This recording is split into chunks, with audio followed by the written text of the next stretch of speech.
ആത്മയോഗിനി അമ്മയുടെ സമാധിയാണ്. സാധാരണ സമാധി എന്ന് പറയുമ്പോൾ ശരീരം ഉപേക്ഷിക്കുന്ന എല്ലാവരെയും സമാധിസ്ഥരെന്ന് നമ്മൾ പറയാറില്ല.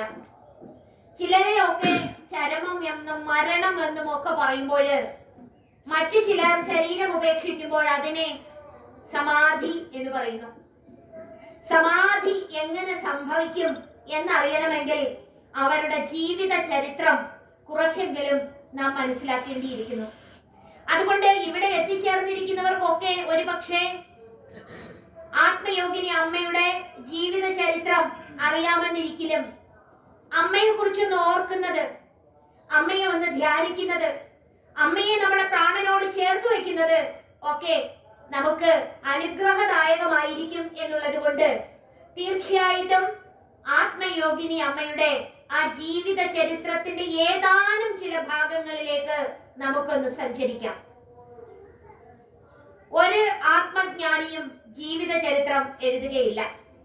കാരണം അവർ കടന്നുപോയ ആത്മാന്വേഷണ ത്വര, അവര് കടന്നുപോയിട്ടുള്ള അന്തർസംഘർഷം, ആത്മജ്ഞാനത്തിന് വേണ്ടിയുള്ള പിപാസ, അവരുടെ അന്തരംഗത്തിലെ ആത്മജ്ഞാന അനുഭൂതിക്ക് വേണ്ടിയുള്ള വ്യഥ ഒക്കെ അവരവർക്ക് മാത്രം അറിയാവുന്നതാണ്.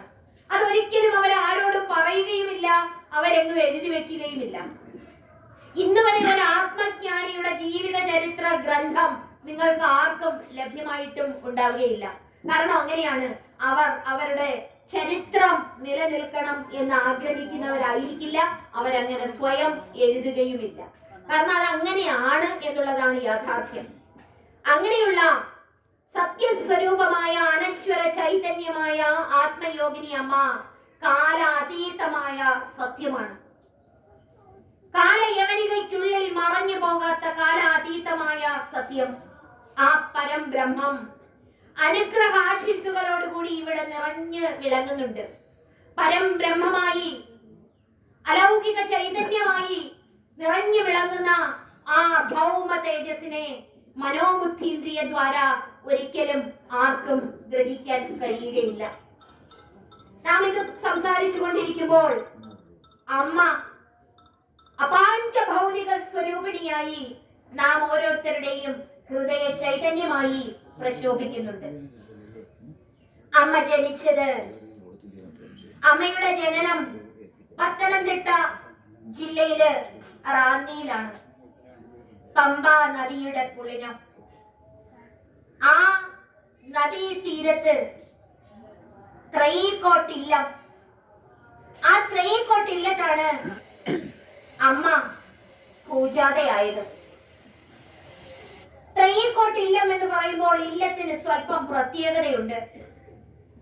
ഇത് ഇല്ലത്തിന്റെ പ്രത്യേകതയെ കുറിച്ച് 24/1954 കവിദീപം ആറന്മുള നാരായണപിള്ള ഒരു കാവ്യ ശകല രൂപേണ അമ്മയെ കുറിച്ച് എഴുതിയിട്ടുണ്ട്. ജീവിത ചരിത്രം എന്നോണം പലയിടത്തും അമ്മയുടെ ജീവിത ചരിത്ര സംബന്ധിയായ വിഷയങ്ങൾ രേഖപ്പെടുത്തപ്പെട്ടിട്ടുണ്ട്. അങ്ങനെ എഴുതി വെച്ച ഭാഗത്ത് ത്രയീക്കോട്ട് ഇല്ലത്തിന്റെ പ്രത്യേകത വെളിപ്പെടുത്തിയിട്ടുണ്ട്. ത്രയീ എന്നാൽ നിങ്ങൾക്കറിയാവുന്നത് പോലെ അർത്ഥം വേദം എന്നാണ്.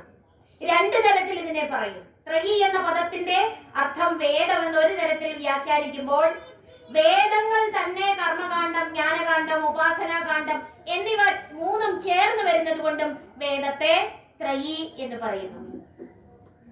വേദമുഖരിതമായിരുന്ന അലൗകിക കേന്ദ്രമാണ് ത്രയീക്കോട്ടില്ലം എന്ന് നമുക്ക് ഓരോരുത്തർക്കും മനസ്സിലാക്കാം. അങ്ങനെയുള്ള ഇല്ലത്തെ കവിദീപൻ ആറന്മുള നാരായണപിള്ള വിശേഷിപ്പിച്ചത് ത്രയീക്കോട് എന്നാണെങ്കിൽ ത്രയീ എന്ന പദത്തിന് തുറവിക്കോട് എന്നും മറ്റൊരർത്ഥമുണ്ട് എന്ന് പലയിടങ്ങളിലും പറഞ്ഞു കാണുന്നുണ്ട്. തുറവി എന്ന പദം തമിഴില് അർത്ഥം സന്യാസി എന്നാണ്. തുറവിക്കോടാണ് ഇന്ന് ആ ത്രയീക്കോട്ടില്ലം എന്നുള്ളത് എല്ലാ തരത്തിലും നമ്മെ വെളിപ്പെടുത്തി തരുന്നുണ്ട്. രാമകൃഷ്ണ ആശ്രമങ്ങളിൽ എല്ലാ കാലത്തും അവിടെ 2-3 സന്യാസിമാരിലധികം അവിടെയുണ്ട്. ഇന്നുള്ള വീതസ്പ്രകാനന്ദ സ്വാമിയും ലോകഹിതാനന്ദ സ്വാമിയും തുടങ്ങി അനേകം പേർ ഇപ്പോഴും രാമകൃഷ്ണ മഠത്തിന്റെ ഭാഗമായിട്ട് അവിടെ സേവനം അനുഷ്ഠിച്ചു പോകുന്നു. ത്രയീക്കോട്ടില്ലം തുറവിക്കോട്ടില്ലമാണ് എന്നുള്ളതിൽ നമുക്കാർക്കും സംശയമില്ല.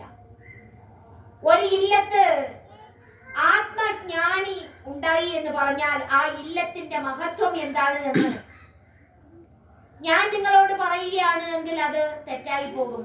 ശങ്കര ഭഗവത്പാദർ ഒരിക്കലും അസത്യം പറയുകയില്ല. കുലം പവിത്രം, കുലം പവിത്രം ജനനീ കൃതാർത്ഥ. ജനനി കൃതാർത്ഥയാണ്, കുലം പവിത്രമാണ്.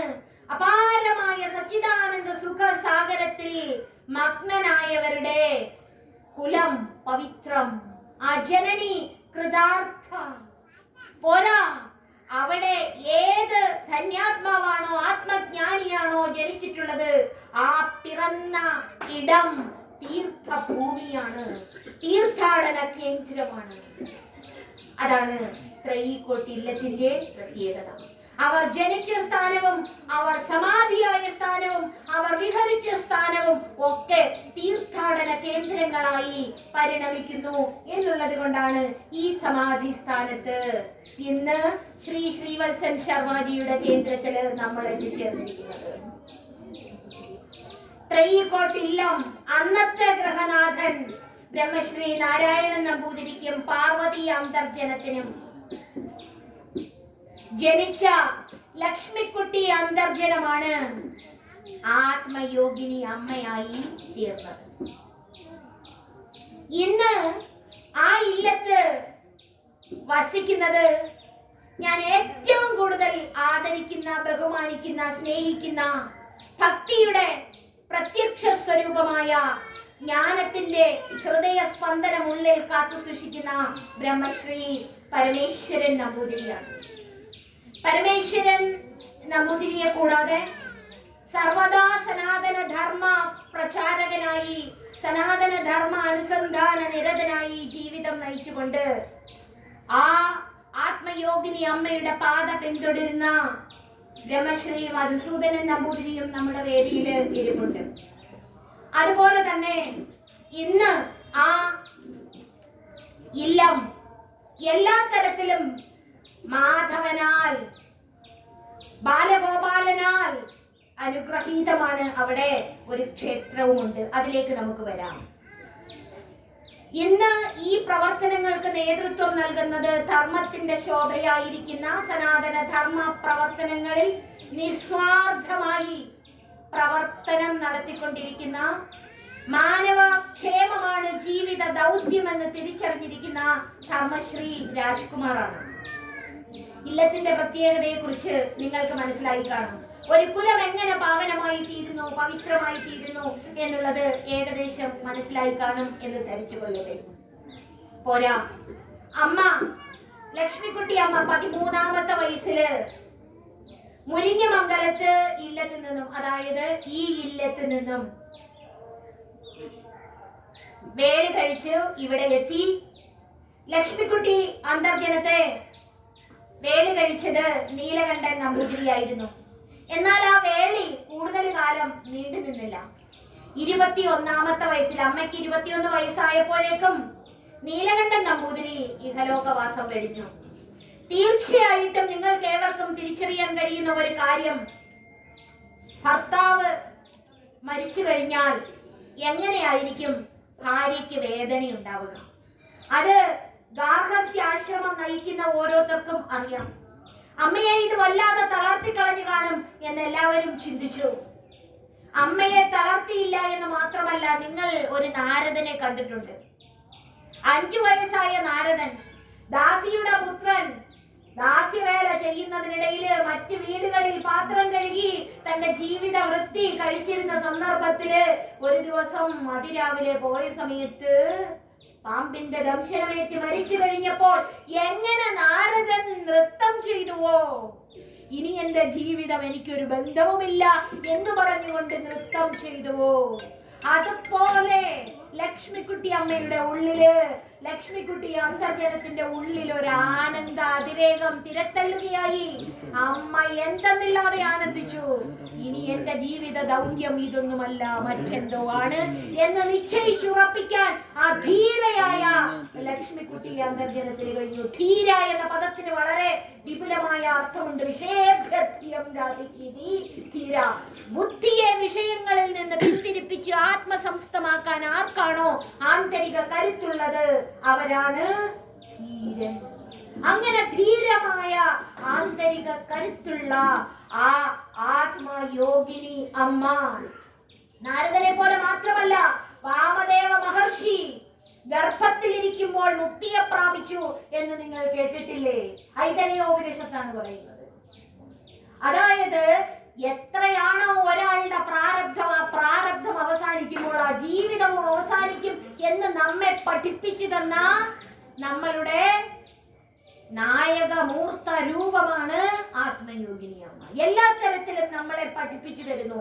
നിങ്ങളുടെ പ്രാരബ്ധത്തിന്റെ കാലയളവ് കഴിയുമ്പോൾ നിങ്ങളുടെ ജീവിത ദൗത്യം നിങ്ങൾ തിരിച്ചറിഞ്ഞു കൊള്ളണമെന്ന മഹത്തായ പാഠം കൂടി അമ്മ നമ്മെ പഠിപ്പിക്കുന്നുണ്ട്. അമ്മ ഇതിനെ അസുലഭമായ ഭാഗ്യത്തിന്റെ നിമിഷമായി അമ്മ തിരിച്ചറിഞ്ഞു. മഹാഭാഗ്യം എന്ന് അമ്മ തിരിച്ചറിഞ്ഞു. അങ്ങനെ അമ്മയുടെ മുക്തി സോപാനം നടന്നു പോകുന്നതിന് വേണ്ടി, ചവിട്ടി കയറുന്നതിന് വേണ്ടി അമ്മ തീരുമാനിക്കുകയുണ്ടായി. സ്നേഹസ്വരൂപികളെ, ശ്രദ്ധയോട് കേട്ടുകൊണ്ടിരിക്കുന്ന ആത്മ ജിജ്ഞാസുകളെ, ഒരു കാര്യം മനസ്സിലാക്കുക. ശങ്കര ഭഗവത്പാദ പറഞ്ഞിട്ടുണ്ട്, ജന്മം ദുഃഖം ജരാ ദുഃഖം ജായാ ദുഃഖം പുനഃ പുനഃ. ജന്മം ദുഃഖം ജരാ ദുഃഖം ജായാ ദുഃഖം പുനഃ പുനഃ. സംസാര സാഗരം ദുഃഖം തസ്മാത് ജാഗ്രത ജാഗ്രത. സംസാര സാഗരം ദുഃഖം തസ്മാത് ജാഗ്രത ജാഗ്രത. ഈ ജനന മരണ സംസാര സാഗരം ദുഃഖമാണ് കുഞ്ഞേ. അതിനാൽ ഉണരുക, ഉണരുക, ആത്മസത്തയിലേക്ക് ഉണരുക. നിന്റെ ജീവിതത്തിന്റെ ദൗത്യം നിസാരങ്ങളായ, ക്ഷണികങ്ങളായ, നശ്വരങ്ങളായ സുഖഭോഗങ്ങൾക്ക് വേണ്ടി നശിപ്പിക്കാനുള്ളതല്ല. ഒരു മനുഷ്യൻ ഇവിടെ ജനിച്ചാൽ അവൻ എന്താവശ്യമുണ്ട് എന്ന് ഏകാന്തത്തിൽ ഇരുന്ന് വിചിന്തനം ചെയ്യുന്നതിന് കഴിഞ്ഞില്ല എങ്കിൽ അത് കഷ്ടമല്ലേ? അത് നഷ്ടമല്ലേ? മഹതീ വിനഷ്ടി എന്നാണ് ഉപനിഷത്ത് പറയുന്നത്. ഇവിടെ ഇരുന്ന് നമ്മൾ ചിന്തിച്ചു കൊള്ളണം, എന്താണ് ഈ മഹത്തായ ജന്മത്തിന്റെ ലക്ഷ്യം? മാനവ ജന്മ ലക്ഷ്യം സത്യസാക്ഷാത്കാരമാണ്, ആത്മസാക്ഷാത്കാരമാണ്, സ്വരൂപജ്ഞാനമാണ്. സ്വരൂപജ്ഞാന സാക്ഷാത്കാരത്തിനൊപ്പം മനോബുദ്ധീന്ദ്രിയാദി ശരീരങ്ങളെ ഈ പ്രപഞ്ചത്തിന്റെ തന്നെ ക്ഷേമത്തിന് വേണ്ടി, സർവചരാചരങ്ങളുടെയും നന്മയ്ക്ക് വേണ്ടി വിനിയോഗിക്കുക എന്നുള്ളതാണ് നമ്മളുടെ ജീവിതത്തിന്റെ ലക്ഷ്യം, അല്ലാതെ മറ്റൊന്നുമല്ല. ആത്മനോ മോക്ഷാർത്ഥം ജഗത് ഹിതായ എന്ന് പറയുന്നതിന്റെ അർത്ഥം തന്നെ അതാണ്.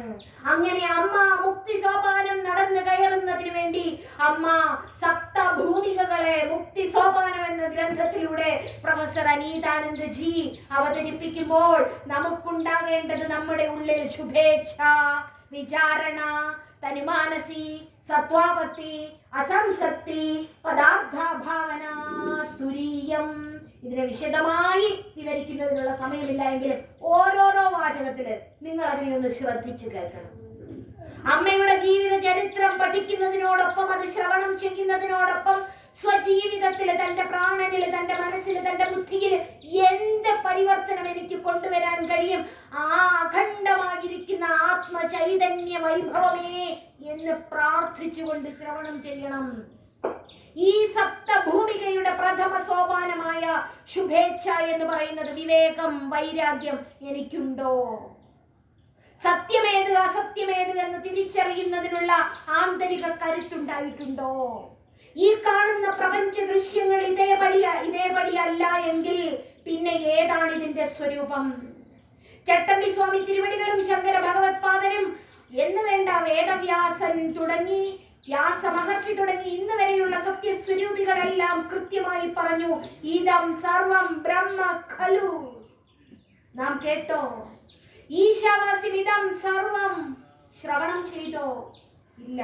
ശ്രവണം ചെയ്തിട്ട് കാണുന്നതും കേൾക്കുന്നതും അറിയുന്നതുമായ സകല ചരാചരങ്ങളും ഏകവും അദ്വയവുമായിരിക്കുന്ന ബ്രഹ്മമാണെന്ന് അറിഞ്ഞുകൊണ്ട് നമ്മളുടെ ഹൃദയത്തിൽ ശുഭേച്ഛ, അഷ്ടരാഗരഹിതമായിരിക്കുന്ന ആ അനന്തമായിരിക്കുന്ന ധന്യത നിലനിർത്തുന്നതിന് പര്യാപ്തമായ രീതിയിൽ വിരാഗത കൊണ്ടുവരണം. ഇഹത്തിലും പരത്തിലുമുള്ള യാതൊരുവിധ സുഖഭോഗങ്ങളെയും ഇച്ഛയില്ലായ്മ, ഇവിടെ നിന്നും ഒന്നും സുഖം ലഭിക്കുന്നില്ല, വിഷയങ്ങൾ നമ്മെ സുഖിപ്പിക്കില്ല എന്ന് അറിഞ്ഞുകൊണ്ട് വിവേക വൈരാഗ്യങ്ങളാൽ സമാധിശക്ക സമ്പത്തിയാൽ മുമുക്ഷുത്വം കൊണ്ടുവരുന്ന ഒരാന്തരിക നിലയാണ് ശുഭേച്ഛ. ആ ശുഭേച്ഛയാൽ വിചാരണ ചെയ്യണം. Who am I? ഞാൻ ആര്? From where did I come? Where will I go? What is the purpose of my human birth? എന്റെ ഈ ജന്മത്തിന്റെ ലക്ഷ്യമെന്ത്? എവിടെ നിന്ന് വന്നു? ഈ ശരീരം ഞാനാണോ? ശരീരം ഞാനല്ല. മനനം ചെയ്യണം. ശ്രവണം ചെയ്യുന്നതിന്റെയും മനനം ചെയ്യുന്നതിന്റെയും ആ ഫലത്തെ പറ്റി എല്ലാവരും വളരെ വ്യക്തമായി തിരിച്ചറിയണം. നാം ഒന്ന് ശ്രവണം ചെയ്താൽ ശ്രവണത്തെക്കാൾ 100 ഇരട്ടി ഫലം മനനത്തിനുണ്ട്. മനനത്തെക്കാൾ 1,00,000 മടങ്ങ് നിധിധ്യാസത്തിനുണ്ട്. നിധിധ്യാസത്തിന് 1,00,000 മടങ്ങ് ഫലമാണുണ്ട് എങ്കിൽ നിർവികൽപ്പ സമാധിയുടെ ഫലം അനന്തമാണ്. ഇന്ന് നിർവികൽപ്പ സമാധിയെ സമുചിതമായി ധ്യാനിക്കുന്ന ഒരു സന്ദർഭത്തിൽ മനസ്സിലാക്കണം, വികൽപ്പരഹിതമായിരിക്കുന്ന സമമായിരിക്കുന്ന ആ അനന്ത സ്വരൂപാനുഭൂതിയുടെ ഫലം അനന്തമാണ്. ശ്രവണത്തെക്കാൾ 100 ഇരട്ടി മനനം ചെയ്യണം, വിചാരണ ചെയ്യണം. അങ്ങനെ ശുഭേച്ഛയാൽ വിചാരണ ചെയ്ത് തനുമാനസി എന്ന് പറഞ്ഞാല് സ്വസ്വരൂപ ആത്മാവാണ്. ഈ മാംസപിണ്ഡം ഞാനല്ല, എന്റെ ചിന്ത ഞാനല്ല, എന്റെ പ്രാണൻ ഞാനല്ല. 1000 തവണ നിർവാണ ഷഡ്കം ചൊല്ലിയിട്ടുള്ളവരായിരിക്കും ഇവിടെ ഇരിക്കുന്നത്. മനോബുദ്ധി അഹങ്കാര ചിത്താനിനാഹം നജ ശ്രോത്രജിഹ്വേ നജഘ്രാണനേത്രേ നജവ്യോമ ഭൂമിർന തേജോന വായു ചിദാനന്ദ രൂപ ശിവോഹം ശിവോഹം. എന്നിട്ട് പറയും, ഞാൻ ചെയ്തു, ഞാൻ പോയി, ഞാൻ പറഞ്ഞു, ഞാൻ അങ്ങനെയാ, ഞാൻ ഇങ്ങനെയാ. അതിന്റെ അർത്ഥം അഹം ദേഹ, ദേഹോഹം ബുദ്ധി നഷ്ടമായിട്ടില്ല. ദേഹോഹം ബുദ്ധി നഷ്ടമായാൽ കർത്തൃത്വ ഭോക്തൃത്വ ഭാവങ്ങൾ അസ്തമിക്കും. കർത്തൃത്വ ഭോക്തൃത്വ ഭാവമില്ലാതെ അഹം സച്ചിദാനന്ദ എന്ന ഭാവത്തിലേക്ക് ഉയരുന്നതിനുള്ള ഏകാഗ്രമായ ശ്രദ്ധയാണ് തരുമാനസി. തരു ഞാനല്ല എന്ന തിരിച്ചറിവോടുകൂടി ശ്രദ്ധയെ ആത്മാവിൽ നിർത്തുന്ന തരുമാനസിയിൽ നിന്നും ശുദ്ധതാ പ്രാപ്തി. പിന്നെ അക്ഷരാഗങ്ങളില്ല. ഈ കാണുന്നതും കേൾക്കുന്നതും ഒക്കെ അനന്ത ചൈതന്യമാണെന്ന് തിരിച്ചറിഞ്ഞാൽ പിന്നെ രാഗദ്വേഷാദി ഭാവങ്ങളില്ല. ഭേദബുദ്ധി അങ്ങനെ കുറഞ്ഞു വരും. അവിദ്യയുടെ ആ ഭാവം അങ്ങോട്ട് കുറഞ്ഞു വന്ന് സത്വാവത്തി, ആ ശുദ്ധ സത്വമായിരിക്കുന്ന ഒരവസ്ഥ എന്ന് പറഞ്ഞാല് തത്ര സത്വം നിർമ്മലത്വാ അനാമയമായിരിക്കുന്ന ആ നിർമ്മലമായിരിക്കുന്ന ശുദ്ധമായ അന്തരംഗം കൈവന്നിട്ട് സംസാര ബന്ധ വിച്ഛേദത്തിന് പക്വമായിരിക്കുന്ന ഒരു അന്തരംഗം. അസംസക്തി, ഒന്നിനും ശക്തിപ്പെടാനില്ല, ശക്തി ഒന്നിനോടും ഇല്ല. അസംഗോഹം അസംഗോഹം അസംഗോഹം പുനഃ പുനഃ അസംഗോഹം അസംഗോഹം അസംഗോഹം പുനഃ പുനഃ സച്ചിദാനന്ദരൂപോഹം അഹമേവാഹമവ്യയ. ഞാൻ സച്ചിദാനന്ദ സ്വരൂപമാണ് എന്നറിഞ്ഞുകൊണ്ട് അസംസക്തി എത്തി പദാർത്ഥാഭാവനയിലേക്ക് വരും. പദാർത്ഥാഭാവന എന്ന് പറഞ്ഞാല് ഏത് പദാർത്ഥത്തെ കണ്ടാലും ഭാവനയില്ല. അവിടെ പദാർത്ഥാഭാവന എന്ന് പറഞ്ഞാൽ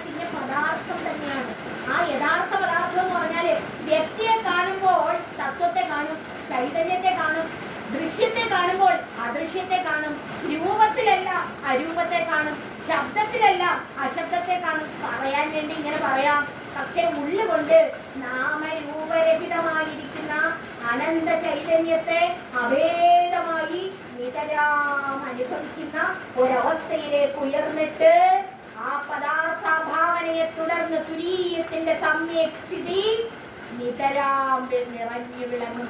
അങ്ങനെ ഈ സപ്തഭൂമികയിലേക്ക് ഉയരുന്ന തരത്തില് അമ്മ ഉയർന്നു. അമ്മ നമ്മളുടെ റാന്നി തൈക്കോട്ടില്ലം നിങ്ങൾക്കറിയാം, സർവത്ര അനുഗ്രഹീതമായിരിക്കുന്ന ആ ഇല്ലം, ആ ഇല്ലത്ത്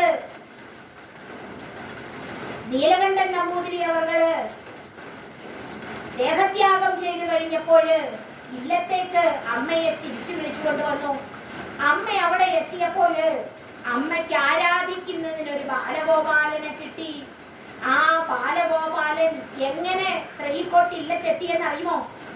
അവിടെ മഹാസിദ്ധനും വിദ്വാനുമായ ചെറുകോൽ നെടുമ്പായിൽ കൊച്ചുകൃഷ്ണനാശാൻ എന്ന് പറയുന്ന അദ്ദേഹം ഉപാസിച്ചിരുന്ന ആ ബാലഗോപാലനെ തന്റെ ദേഹത്യാഗം ഇനി താമസമില്ല എന്ന് കണ്ടുകൊണ്ട് ഉടനെ തന്നെ ആ ബാലഗോപാലനെ എടുത്ത് തൃക്കോട്ട് ഇല്ലത്ത് എത്തിക്കുകയാണ് ചെയ്തത്. ആ തൃക്കോട്ട് ഇല്ലത്ത് എത്തിയ ബാലഗോപാലനെ ആരാധിക്കുന്നതിന്, ഉപാസിക്കുന്നതിന്, ജപിക്കുന്നതിന് നിരന്തരം പുരയിൽ തന്നെയാണ് അമ്മ കഴിഞ്ഞുകൂടിയത്. ലക്ഷ്മിക്കുട്ടി അന്തർജനം ആ തേവാരപ്പുഴയിൽ ഇരുന്നു കൊണ്ട് മാധവനെ നിരന്തരം ജപിച്ചു, മനസാ ധ്യാനിച്ചു. അങ്ങനെ തന്നെ അമ്മ കഴിഞ്ഞുകൂടി. മന്ത്ര ജപത്തെ പറ്റി പറയുമ്പോൾ അങ്ങനെ ഇരിക്കുമ്പോഴാണ് മലയാലപ്പുഴ നിന്നും ഇരവിമംഗലത്ത് എല്ലത്ത് നിന്നും നാരായണൻ നമ്പൂതിരി തുറവിക്കൂട്ട് എല്ലത്ത് വന്ന് മഹാഭക്തനാണ് അദ്ദേഹം, മഹാവിദ്വാനുമാണ്. അങ്ങനെ മലയാലപ്പുഴ നിന്നും തുറവിക്കോട്ട് ഇല്ലത്ത് വന്ന ഈ നാരായണൻ നമ്പൂതിരി അമ്മയ്ക്ക് അജപാമന്ത്രമാണ് കൊടുത്തത്. അമ്മയുടെ ഉപാസനയുടെ ശക്തി വൈഭവമാണ് എന്ന് നമുക്ക് തിരിച്ചറിയാം.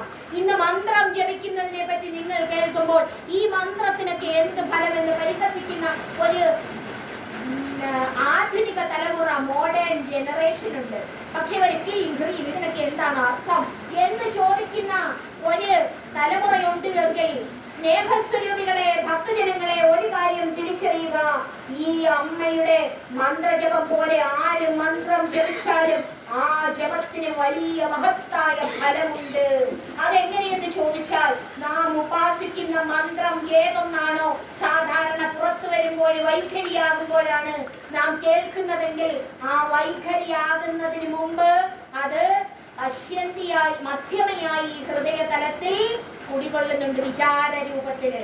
അപ്പോ അത് വാക്കാകുന്നതിന് മുമ്പ് വിചാര രൂപത്തില് ഹൃദയത്തില് കുടികൊള്ളുന്നുണ്ട് എങ്കിൽ ആ വിചാരത്തിന് മുമ്പ് പശ്യന്തിയായി യോഗികൾ ദർശിക്കുന്ന അവസ്ഥയിൽ കണ്ടതിന് ശേഷം അതിനങ്ങേ പുറത്ത് പരയായിട്ടിരിക്കുന്നു. പര, പശ്യന്തി, മധ്യമ, വൈഖരിയായി പുറത്തു വരുന്ന ഈ മന്ത്രത്തിന്റെ ശക്തി വൈഭവം എന്ന് പറയുന്നത് വളരെ ശ്രദ്ധിച്ചു കേട്ടുകൊള്ളൂ. ജപസാധന അനുഷ്ഠിക്കുന്നവർ ശ്രദ്ധിച്ചു കേട്ടുകൊള്ളൂ. ഈ പ്രപഞ്ചം മുഴുവൻ നിറഞ്ഞു വിളങ്ങുന്ന ആ അഖണ്ഡ ശക്തി നമ്മളുടെ ഈ പിണ്ടാണ്ടത്തിൽ അതുപോലെ ഇരിക്കുന്നുണ്ട്.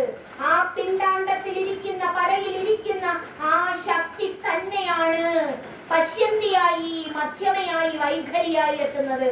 ആ ഇരിക്കുന്ന പരയിലെ ശക്തി എന്ന് പറയുന്നത് നമ്മളുടെ ശരീരം മുഴുവൻ ഓരോ കോശങ്ങളിലും നാഡീ ഞരമ്പുകളിലും നിറഞ്ഞു വിളങ്ങിക്കൊണ്ട് മന്ത്രമായി പ്രശോഭിതമാകുമ്പോൾ, ആവിഷ്കൃതമാകുമ്പോൾ പ്രപഞ്ചത്തിന്റെ ശക്തി തന്നെയാണ് നമ്മളുടെ മന്ത്രത്തിന്റെ ശക്തിയായി ആവിർഭൂതമാകുന്നത്.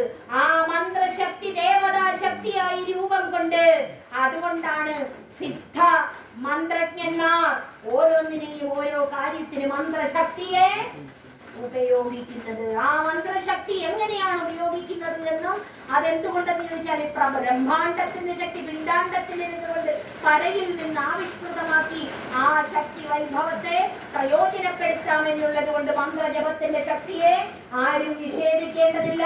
അനുഷ്ഠിക്കേണ്ടതാണ്. അങ്ങനെ അമ്മയ്ക്ക് ലഭിച്ചു അജപാമന്ത്രം. അജപാമന്ത്രത്തെ പറ്റി ഇനി ദീർഘമായി പറയാൻ ഉദ്ദേശിക്കുന്നില്ല. എന്തായാലും ശങ്കരപ്പിള്ള ആശാനിൽ നിന്നും അമ്മയ്ക്ക് സംസ്കൃതം പഠിക്കാൻ കഴിഞ്ഞു. അങ്ങനെ ഇരിക്കുമ്പോൾ അതാ എവിടെ ഒരു യഥാർത്ഥ ജിജ്ഞാസ ഉണ്ടാകുന്നുവോ അവിടെ ഗുരു പ്രത്യക്ഷമാകുമെന്നുള്ളത് പ്രകൃതിയുടെ ഒരു നിശ്ചയമാണ്. പൂർവജന്മ പുണ്യ പരിഭാഗത്താൽ സത്യസ്വരൂപമായിരിക്കുന്ന ഗുരു ആ ജിജ്ഞാസുവിന്റെ മുമ്പില്, മുമുക്ഷുവിന്റെ മുമ്പില് പ്രത്യക്ഷമാകും. ഇത് പ്രകൃതിയുടെ അനിഷേധ്യമായ നിയമമാണ്. അങ്ങനെ ശങ്കരപിള്ളയാശാൻ പഠിപ്പിച്ചതിന് ശേഷം തൃക്കോവിൽ നിജാനന്ദ സ്വാമികള് 4 മാസം വന്ന് ത്രൈക്കോട്ട് ഇല്ലത്ത് താമസിച്ചു. ഒരില്ലത്ത് വന്ന് ആ നിജാനന്ദ സ്വാമികള് താമസിച്ചു എന്ന് പറയുമ്പോൾ താമസിച്ച് അമ്മയെ പഞ്ചദശിയും വേദാന്ത സാരവും വേദാന്ത മനനവും തുടങ്ങി എല്ലാ ഗ്രന്ഥങ്ങളും പഠിച്ചപ്പോൾ അമ്മയ്ക്ക് പ്രത്യക്ഷജ്ഞാനവും പരോക്ഷജ്ഞാനവും അപരോക്ഷജ്ഞാനത്തിന്റെ ലാഞ്ചനയും ഒക്കെ ഉണ്ടായി എന്ന് പറയാം. എന്നാലും അപരോക്ഷജ്ഞാനം ശുദ്ധ സത്യസ്വരൂപന്റെ ശ്രവണത്താൽ മാത്രമേ ലഭ്യമാവുകയുള്ളൂ എന്നുള്ളത് യാഥാർത്ഥ്യമാണ്. അങ്ങനെ ഇരിക്കുമ്പോൾ അതാ അമ്മയ്ക്ക് നീലകണ്ഠ തീർത്ഥപാദ സ്വാമികളെ പറ്റി കേൾക്കാനിടയായി. നീലകണ്ഠ തീർത്ഥപാദ സ്വാമികളെ പറ്റി നിങ്ങൾക്ക് അറിയണമെങ്കിൽ, ആരായിരുന്നു എന്നറിയണമെങ്കിൽ ഒരു കാര്യം ശ്രദ്ധിക്കണം. നീലകണ്ഠ തീർത്ഥപാദ സ്വാമികൾ സമാധിയായി എന്നുള്ള വാർത്ത ചട്ടമ്പി സ്വാമി തിരുവടികൾ തിരിച്ചറിഞ്ഞു.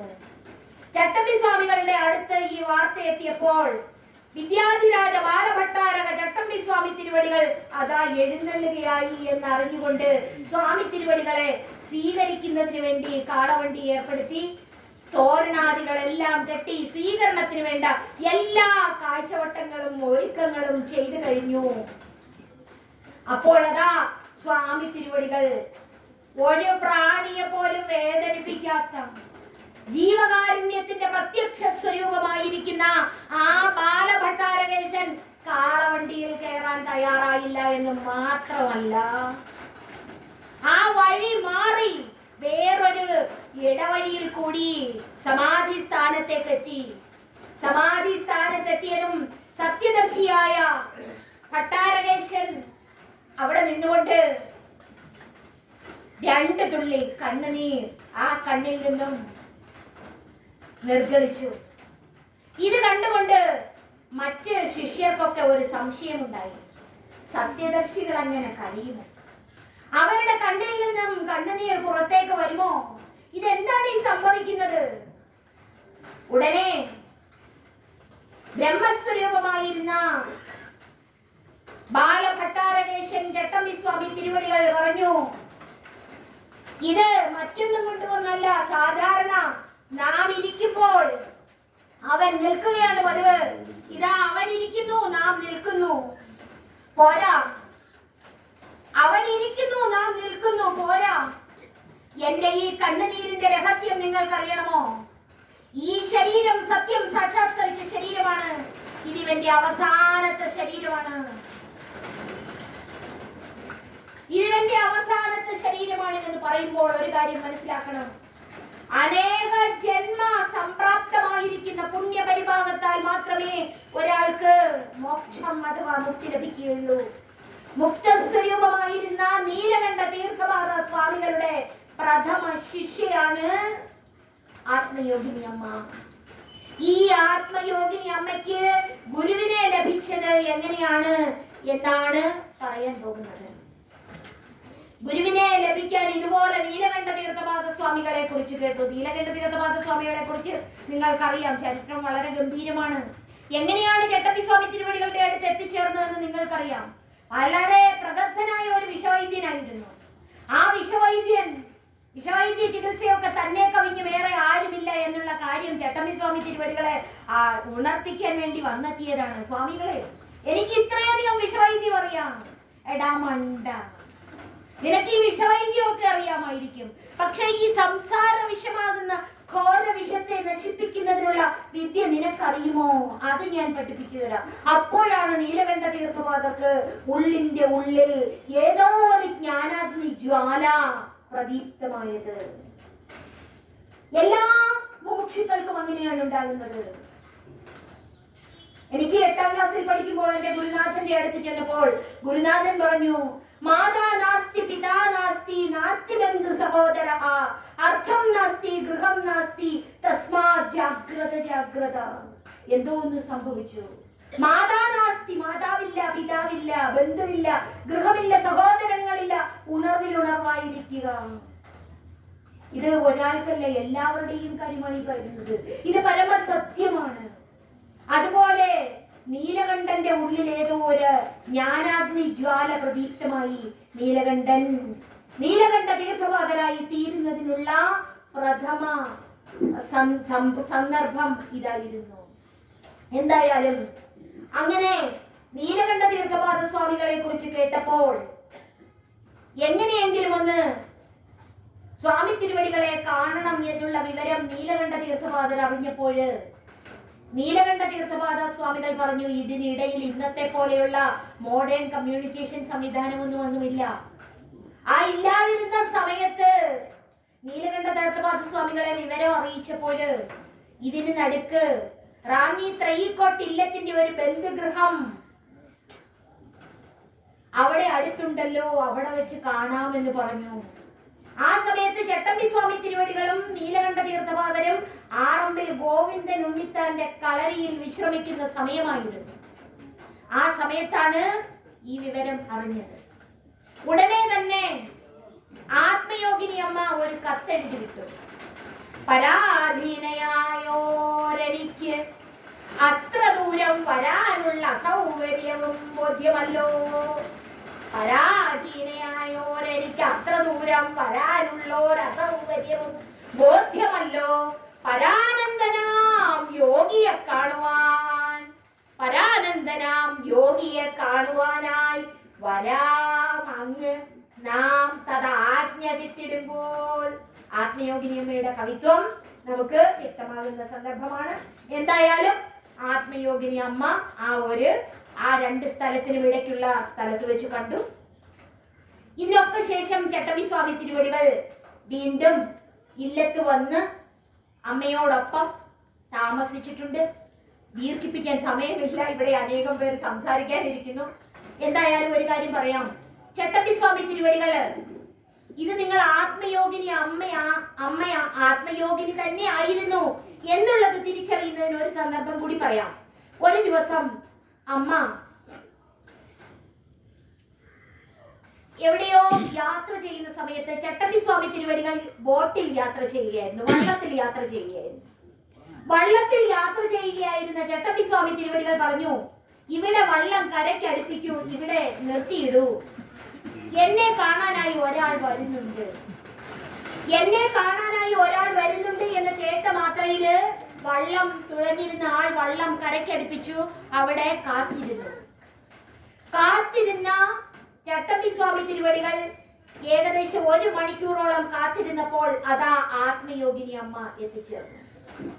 ഇത് ഞാൻ വളരെ ചെറുപ്പത്തില് എന്നെ ഏറ്റവും കൂടുതൽ സ്വാധീനിച്ച ചട്ടമ്പി സ്വാമി തിരുവടികളുടെ ജീവിത ചരിത്രത്തിലെ ഒരു ഭാഗമാണ്. ഇവരെങ്ങനെ പരസ്പരം ഈ കാര്യം അറിഞ്ഞു? അന്ന് ഇന്നത്തെ പോലെ ഒരു മൊബൈൽ കമ്മ്യൂണിക്കേഷനും ഇല്ല, മറ്റ് യാതൊരു തരത്തിലുള്ള സംവാദ വിനിമയ ആശയവിനിമയ ടെക്നോളജിയും ഇല്ലാത്ത സമയത്ത് ഇതെങ്ങനെ തിരിച്ചറിഞ്ഞു എന്ന് എന്നെ അത്ഭുതപ്പെടുത്തിയിരുന്നു. അന്നേ ആത്മയോഗിനി അമ്മ എന്റെ ഹൃദയത്തിൽ ഇടം പിടിച്ചതാണ്.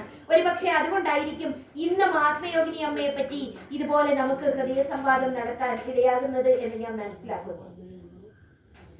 അങ്ങനെ യാതൊരു കമ്മ്യൂണിക്കേഷനും ഇല്ലാതിരുന്ന സമയത്ത് ഹൃദയത്തിൽ നിന്നും ഹൃദയത്തിലേക്ക് ആശയത്തെ വിനിമയം ചെയ്തുകൊണ്ട് 1 മണിക്കൂർ കഴിഞ്ഞപ്പോൾ അതാ ആത്മയോഗിനി അമ്മ എത്തിച്ചേർന്നു. അവർ തമ്മിൽ സ്വല്പനേരം സംസാരിച്ചതിന് ശേഷം സ്വാമി തിരുവടികൾ പറഞ്ഞു, ഇത് നമ്മൾ തമ്മിലുള്ള അവസാനത്തെ കൂടിക്കാഴ്ചയാണ്. അതും പറഞ്ഞു. ഇതിനുശേഷം ചട്ടമ്പി സ്വാമി തിരുവടികൾ ശരീരത്യാഗം ചെയ്യുകയാണ് ചെയ്തത്, സ്വാമി സമാധിയാകുകയാണ് ചെയ്തത്. ഇതിന്റെ ഒക്കെ അർത്ഥം നമ്മൾ കണ്ണുകൊണ്ട് കാണുന്നതോ കാതുകൊണ്ട് കേൾക്കുന്നതോ ഇന്ദ്രിയദ്വാര ഗ്രഹിക്കുന്നതോ ഒന്നുമല്ല ഇവിടുത്തെ യാഥാർത്ഥ്യം. പഞ്ചേന്ദ്രിയങ്ങൾക്ക് അതീതമായിരിക്കുന്ന സത്യത്തിന്റെ പരമമായ ശാന്തി ഗ്രഹിക്കുന്നതിനും അത് അനുഭൂതമാക്കുന്നതിനും പര്യാപ്തമായ ഗുരു കൃപ ഇവിടെ നമ്മളുടെ ഓരോരുത്തരുടെയും ഉള്ളിലുണ്ട്. ക്ഷണികമായ സുഖഭോഗങ്ങൾക്ക് വേണ്ടി, നശ്വരങ്ങളും വ്യർത്ഥങ്ങളുമായ ലോകഭോഗങ്ങൾക്ക് വേണ്ടി മാനവ ജന്മത്തെ നഷ്ടമാക്കരുത് എന്ന് അമ്മ അനുനിമിഷം നമ്മെ പഠിപ്പിക്കുന്നുണ്ട്. നമ്മളുടെ ജീവിതത്തിന്റെ ആത്യന്തികമായ ലക്ഷ്യം എന്താണ് എന്ന് തിരിച്ചറിയുന്നതിന് വേണ്ടി നമ്മളുടെ ജീവിതത്തെ വിനിയോഗിക്കണമെന്ന് അമ്മ നമ്മെ പഠിപ്പിക്കുന്നതോടൊപ്പം ശ്രീകോട്ട് ഇല്ലത്ത് തന്നെ അമ്മ കഴിഞ്ഞു വരവേ നീലകണ്ഠ തീർത്ഥപാദ സ്വാമികൾ അവിടെ എത്തി കുറച്ചു ദിവസം അവിടെ താമസിച്ചു. ചട്ടമ്പി സ്വാമി തിരുവടികൾ ഇല്ലത്ത് താമസിച്ചിട്ടുണ്ട്. കേചരി മുദ്ര ഉപദേശിച്ചു കൊടുത്തു. ഇതൊക്കെ കേൾക്കുമ്പോൾ ഇതെന്താണ്, ഇതെങ്ങനെ സാധിക്കും എന്നൊന്നും അറിയില്ല. ഹഠയോഗ വിദ്യ പ്രകാരമുള്ള കേചരി വിദ്യയല്ല, വേദാന്ത വിദ്യ. ആ കേചരി മുദ്ര സഹജ നിലയാണ്. നിത്യാനന്ദ വിലാസവും അദ്വൈത ചിന്താപദ്ധതിയും എന്നുള്ള കൃതികളൊക്കെ പഠിക്കുമ്പോൾ എങ്ങനെയാണ് തീർത്ഥപാദ പരമ്പരയിൽ ഈ കേചരി മുദ്ര പരമ്പരയാൽ കൈമാറ്റം ചെയ്യപ്പെടുന്നത് എന്ന് നമുക്ക് മനസ്സിലാകും. ഈ ആത്മയോഗിനി അമ്മയ്ക്ക് നീലകണ്ഠ തീർത്ഥപാദ സ്വാമികളിൽ നിന്നും ലഭ്യമായ കേചരി മുദ്ര ആത്മയോഗിനി അമ്മ വിദ്യാനന്ദ തീർത്ഥപാദ സ്വാമികൾക്ക് ഉപദേശിച്ചു കൊടുത്തിട്ടുണ്ട്. വിദ്യാനന്ദ തീർത്ഥപാദ സ്വാമികളെ നിങ്ങൾക്കറിയാം. വിദ്യാനന്ദ തീർത്ഥപാദ സ്വാമികൾ തപോവന സ്വാമിയുടെ സന്നിധിയിൽ പോയി ഏകദേശം ഒരാഴ്ച താമസിച്ചിട്ടുണ്ട്. തപോവന സന്നിധിയിൽ ഒരാഴ്ച എന്നൊരു പുസ്തകവുമുണ്ട്. എന്തായാലും അതൊക്കെ വളരെ ഗംഭീരമായ ഗ്രന്ഥമാണ്. സമാധി പ്രധാനിയായിട്ട് തന്നെയാണ് അമ്മ തുടർന്ന് കഴിഞ്ഞു പോയിരുന്നത്. നീലകണ്ഠ തീർത്ഥ ചരിത്രാമൃതത്തിൽ അമ്മയെ വിശേഷിപ്പിക്കുന്നത് ജീവൻ മുക്താത്മയോഗിനി. ജീവഭാവത്തിന്റെ മോചനം സാധ്യമായില്ല എങ്കിൽ യാതൊരു പ്രയോജനവുമില്ല. ഞാൻ എന്ന ജീവ അഹന്ത സത്യമാണെന്ന് വിചാരിച്ചുകൊണ്ട് എന്തൊക്കെയോ ചെയ്തുകൊണ്ടിരിക്കുന്ന ഓരോ മനുഷ്യനും ജീവ അഹന്ത അസത്യമാണ്. മന്ദ അന്ധകാരത്തിൽ കിടക്കുന്ന കയറിൽ തോന്നുന്ന പാമ്പ് പോലെ ഈ ഞാൻ എന്ന ദേഹബോധം അഹന്ത അസത്യമാണെന്ന് തിരിച്ചറിയാൻ നമുക്ക് ആന്തരിക കൃപയുണ്ടായാൽ ജീവിതം ധന്യമായി. ഇന്നേ വരെ ഞാനൊന്നും ചെയ്തിട്ടില്ല, ഇപ്പോഴും ഞാനൊന്നും ചെയ്തില്ല, ഇനി മേലിലും ഒന്നും ചെയ്യാൻ കഴിയുന്നില്ല എന്ന യാഥാർത്ഥ്യം തിരിച്ചറിയുന്നവർ വളരെ വ്യക്തമായി പറയും അകർത്താഹം. അഹം അകർത്ത, അഹം അഭോക്ത. ഞാൻ അകർത്താവാണ്, ഞാൻ കർത്താവല്ല, ഞാൻ ഭോക്താവല്ല. അങ്ങനെ ഈ ചട്ടമ്പി സ്വാമി തിരുവടികൾ വളരെ വ്യക്തമായി ഉദ്ബോധിപ്പിച്ചതുപോലെ നീലകണ്ഠ തീർത്ഥപാദ ചരിത്രാമൃതത്തിൽ അമ്മയെ ജീവൻ മുക്ത ആത്മയോഗിനി എന്നാണ് പറയുന്നത്. ജീവൻ മുക്ത ആത്മയോഗിനി. അതിമൃദു മധുര സ്വച്ഛ നമ്ര സ്വഭാവ. അതിമൃദു മധുര സ്വച്ഛ നമ്ര സ്വഭാവ. വാസനാക്ഷയ മനോസാക്ഷ്യം സംഭവിച്ച നമ്ര സ്വഭാവ. വാസന അറ്റുപോയവൻ, അവന്റെ ജീവിതം, അവന്റെ ചര്യകൾ കരിഞ്ഞ കയർ പോലെയാണ്. കരിഞ്ഞ കയർ എടുത്ത് കെട്ടാക്കാം, നോക്കുമ്പോ തോന്നും എടുത്ത് കെട്ടാമെന്ന്, എടുത്ത് കെട്ടാൻ പറ്റില്ല. അതുപോലെയാണ് ഒരു ജീവൻ മുക്തന്റെ ജീവിതചര്യ. യാതൊരു തരത്തിലും ഈ സാംസാരിക ലോകവുമായി ബന്ധിപ്പിക്കാത്ത ജ്ഞാനത്തിന്റെ വിശുദ്ധി സഹജമായിരിക്കുന്ന ആ ആത്മയോഗിനി അമ്മ ആത്മപഞ്ചകം, സ്തവമാല തുടങ്ങി പല ഗ്രന്ഥങ്ങളും രചിച്ചിട്ടുണ്ട്. അങ്ങനെ അവിടെ ആത്മ സ്വരൂപമായി വിരാജിച്ചിരുന്ന ആത്മയോഗിനി അമ്മയെ മുരിങ്ങമംഗലത്ത് ഇല്ലത്ത് നിന്നും വന്ന് വിളിച്ചതനുസരിച്ച്, അപേക്ഷിച്ചതനുസരിച്ച് മുരിങ്ങമംഗലത്ത് ഇല്ലത്തേക്ക് വരുവാൻ നിർബന്ധിതയായി. ഇവിടെ വന്ന് ഇങ്ങനെ ഒരു മഠം പണിയിച്ച് അമ്മ ഇവിടെ താമസിച്ചു. തുടർന്ന് ആത്മയോഗിനിയുടെ അമ്മയുടെ അമ്മ എന്ന് പറഞ്ഞാൽ ആത്മയോഗിനി അമ്മയുടെ അമ്മ പാർവതി അന്തർജനം ഏതാണ്ട് 116 വയസ്സ് വരെ ജീവിച്ചിരുന്നു. അമ്മയുടെ കർമ്മയോഗ സപര്യയും അമ്മ തുടർന്നിരുന്നു. ഗോപരിപാലനവും നൂൽപ്പും ഒക്കെ ഒരു ജ്ഞാനി ചെയ്യണമോ എന്ന് ചോദിച്ചാല് ജ്ഞാനി എന്ത് ചെയ്യണമെന്ന് അവരുടെ ശരീരത്തെ കാറ്റിന്റെ കയ്യിലെ കരിയില പോലെ വിട്ടുകൊടുക്കുന്നവരാണ്. കാറ്റിന്റെ കയ്യിൽ അകപ്പെടുന്ന കരിയില എവിടെ പോകണമെന്ന് നിശ്ചയിക്കുന്നത് കാറ്റാണ്, കരിയിലയല്ല. അതുപോലെ ദൈവശക്തിയിൽ അമർന്നുപോയ ശരീരത്തിന്റെ വിഗതികളെ നിശ്ചയിക്കുന്നത് ദൈവശക്തിയാണ്. അങ്ങനെ അവരുടെ ശരീരത്തെ അവർ അങ്ങനെ സമർപ്പിക്കുന്നു. അതുകൊണ്ടാണ് ശങ്കര ഭഗവത്പാദ പറഞ്ഞത്, ഭൂതം ഭാവിച്ച ദുഷ്കൃതം പ്രതഹത സംവിന്മയേ ഭാവേ പ്രാരബ്ധായ സമർപ്പിതം സ്വവാപുഹു, എന്റെ ശരീരത്തെ പ്രാരബ്ധത്തിന് സമർപ്പിക്കുന്നു എന്ന് പറഞ്ഞ് അങ്ങനെ ആത്മയോഗിനി അമ്മ ഈ ഇല്ലത്ത് വെച്ച് സമാധിയായ ദിനമാണ് ഇന്ന്. 69ാമത്തെ സമാധിയാണ് ആത്മയോഗിനി അമ്മയുടെ. എല്ലാവർക്കും സമാധിയെ പറ്റി പലതരത്തിലുള്ള സംശയം ഉണ്ടായിരിക്കാം. ദീർഘിപ്പിക്കാൻ സമാധിയെ പറ്റി പറയുവാൻ സമയമില്ല എങ്കിൽ തന്നെയും സ്വർണം എങ്ങനെ മാലിന്യം കളഞ്ഞ് പുടം ചെയ്തെടുക്കുന്നുവോ അതുപോലെ നമ്മളുടെ അന്ധകരണത്തെ ധ്യാനം കൊണ്ട് പുടം ചെയ്യണം. ധ്യാനം കൊണ്ട് പരിനിർമ്മലമാക്കണം. സത്വ രജസ് തമോ ഗുണങ്ങളാകുന്ന മലങ്ങളെ നമ്മൾ ഉപേക്ഷിച്ച് നിരന്തര അഭ്യാസവശാത്തദിത്തം പക്വം മനോ ബ്രഹ്മണി ലീയതേ യഥാ, ഈ 3 ഗുണങ്ങളെയും സത്വം രജസ് തമസ് തുടങ്ങിയ 3 ഗുണങ്ങളെയും ഇല്ലാതാക്കി ഒഴിവാക്കി ത്രിഗുണാതീതമായിരിക്കുന്ന ആന്തരിക ജ്ഞാനത്തെ ഉള്ളിൽ നിറയ്ക്കുന്നതിന് നിരന്തര അഭ്യാസവശാത്തദിത്തം പക്വം മനോ ബ്രഹ്മണി ലീയതേ യഥാ, എങ്ങനെയാണോ മനസ്സ് ബ്രഹ്മത്തിന് നിരന്തരം ലീനമായിരിക്കുന്നത് തഥാ സമാധി സവികൽപവർജിതഃ, അപ്പോൾ വികൽപവർജിതമായിരിക്കുന്ന സമാധി വരും. അത് നിരന്തര അഭ്യാസം കൊണ്ട് വാസനാക്ഷയ മനോനാശങ്ങൾ സംഭവിച്ച് ഒരാൾക്ക് സാധ്യമാകുന്നതാണ്. എന്തായാലും ഈ മഹത്തായ സമാധി ദിനാചരണ വേളയില് സ്നേഹസ്വരൂപികളായിരിക്കുന്ന ത്രയീക്കോട്ടില്ലത്തിന്റെയും മുരിങ്ങമംഗലത്തിന്റെ ഇല്ലത്തിന്റെയും ബന്ധുജനങ്ങളോട് ഭക്തരോട് എനിക്ക് പറയുവാനുള്ളത്, നിങ്ങൾ ഓരോരുത്തരും സത്യസ്വരൂപിണിയായിരിക്കുന്ന ജ്ഞാനസ്വരൂപിണിയായിരിക്കുന്ന അമ്മയുടെ ആ പാത പിന്തുടർന്നുകൊണ്ട് ജീവിതത്തിൽ കലർന്നിരിക്കുന്ന സകല മാലിന്യങ്ങളെയും വിമലീകരിക്കുന്നതിന് വേണ്ടി, ശുദ്ധമാക്കുന്നതിന് വേണ്ടി മനസാ വാച കർമ്മണ സർവചരാചര ക്ഷേമത്തിനുതകും വിധം ജീവിതം നയിക്കാൻ കരുത്തേകണമേ എന്നുള്ള ഒരു പ്രാർത്ഥന ഉള്ളിൽ വഹിച്ചുകൊണ്ട് മുന്നേറാൻ കഴിയും.